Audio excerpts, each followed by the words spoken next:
Thank you very much. And welcome to Cats and Dogs here on Press TV with me, Lembit Opik. And we begin with a sudden departure of one of Britain's greatest comedians, Boris Johnson. Yes, there wasn't a dry eye in the House as Westminster's answer to Charlie Caroli quit as a Conservative MP after an investigation into the Partygate scandal seems to have concluded he misled Parliament. The former Prime Minister angrily accused the investigation of trying to drive him out and claimed that there was a witch hunt underway to take revenge for Brexit and ultimately to reverse the 2016 referendum result. His departure comes less than 4 years after he won an 80-seat political majority and 9 months after he stood down as Prime Minister after getting nicked for breaking his own COVID rules. But it's confusing. He said defiantly, I'm absolutely convinced the soon-to-be published Partygate report will find me innocent of all accusations of wrongdoing. There is no evidence whatsoever that I misled Parliament in any way. I never did anything wrong. But that was followed just seconds later with the phrase, I hereby resign with immediate effect. Now, this about-turn gave the impression that even if the inquiry would find him not guilty, the one person who would find him guilty is himself. So what do people think of his departure? Many view this shock exit as literally the best political decision Bojo has ever made. As for resigning, the other way of saying that is he jumped before he was pushed. But is the departure a bit more personal? Rumours suggest it might have nothing to do with the Partygate scandal. Instead, he's maybe got another kid on the way. Maybe it's also an election tactic. He's already got so many children, if they all move to one constituency, in about 18 years, Boris could get elected just by getting all my children to vote for me in one place. Whatever the case, it all adds up to a new phenomenon known rather clumsily as Boris-sexit, a cross between a Boris exit and the spectacle of a man who's just left Parliament for dishonesty already planning his comeback. It's Boris at his very best, censured for lacking integrity and ruthless populism. He's designing his return on, you guessed it, integrity and populism and popular integrity and no parties, honestly.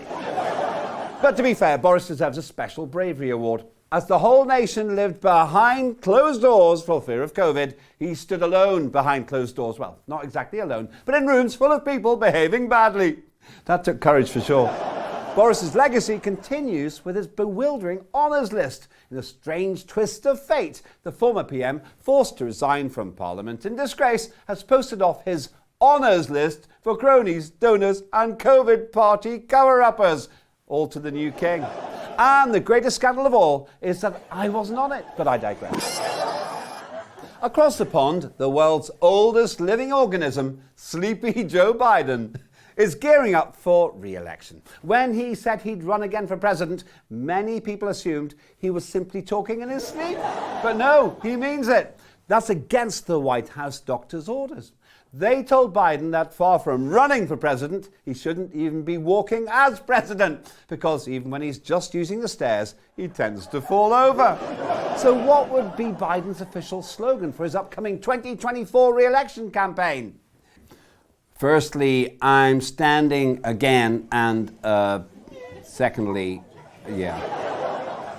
let's make Andromeda great again.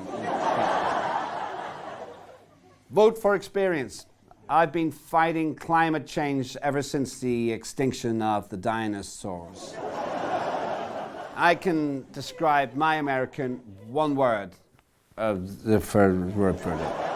America is a nation that can be defined in a single word. I was going to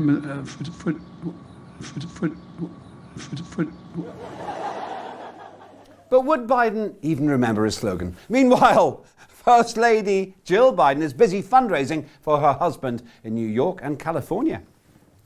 Please give generously. My husband is far too old to be working, but we just can't afford to stop.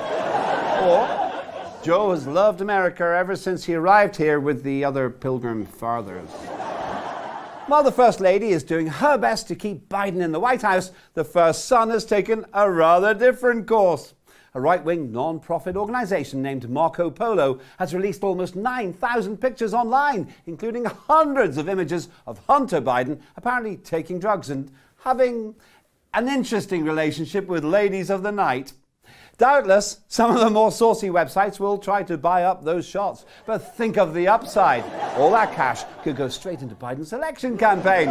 It's claimed the photos came from Hunter's abandoned laptop. Amazingly, and some would say implausibly, Cats and Dogs got exclusive access to Hunter's texts about that very laptop. Here are a few of the ones we can share.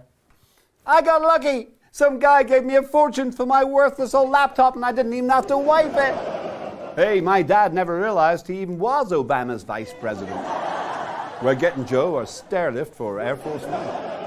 With a dad like that, anyone would want to take drugs. Whenever something about Trump or the Republicans comes out, something about Hunter Biden comes out too. Does this mean they think Hunter Biden is running for president? Incidentally, one laptop photo really did shock the world. Many say it's created by artificial intelligence because it shows Joe's son looking normal, fully clothed, and not smoking anything. Fake news!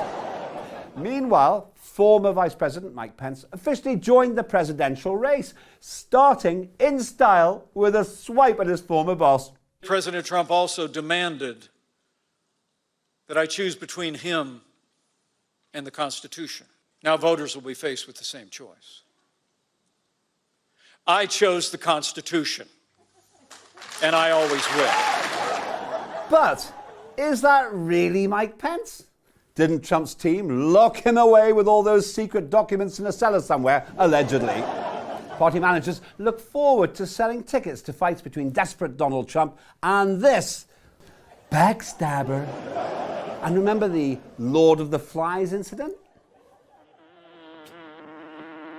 To the men and women who serve in law enforcement, and I want everyone to know who puts on the uniform of law enforcement every day. Pence seems insistent he wasn't really all that involved with the Trump administration at all. And he's doing his best to distance himself from everything connected with Trump. This is ironic, since most Americans only know Pence because he was Trump's vice president. I hereby denounce the Trump administration apart from myself. Or, yeah, okay, so I was vice president, but I take no responsibility at all for any of the decisions I made at that time. It's clear why Pence is desperate to distance himself from Trump. The former president has been indicted on 37 charges, including 31 counts of violations of the Espionage Act, even leaving aside all the sexual scandals. But Pence lacks the supreme self-confidence of Donald, who thinks the most adorable man in America is Donald Trump himself. He's more or less said he's like the Mona Lisa because they love the Mona Lisa.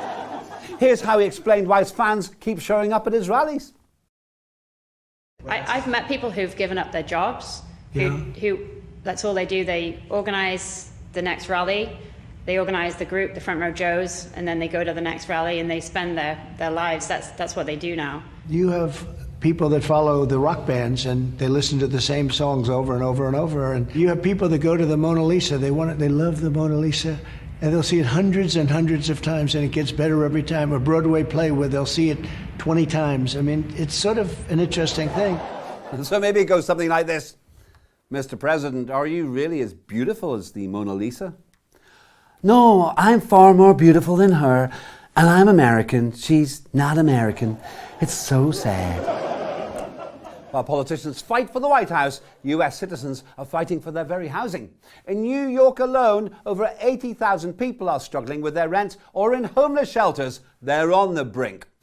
Is that why everyone is running for president? Because it comes with a free house and you don't have to pay for your public transport. And maybe that also explains those infamous January the 6th riots in Capitol Hill. They weren't riots at all, just a bunch of desperate people looking for somewhere to live. That's all for this time. Join me again next time to see who's heading for the White House, who's heading for the doghouse, and who's heading for the jailhouse. That's all on Press TV with me, Len Topic, and Cats and Dogs.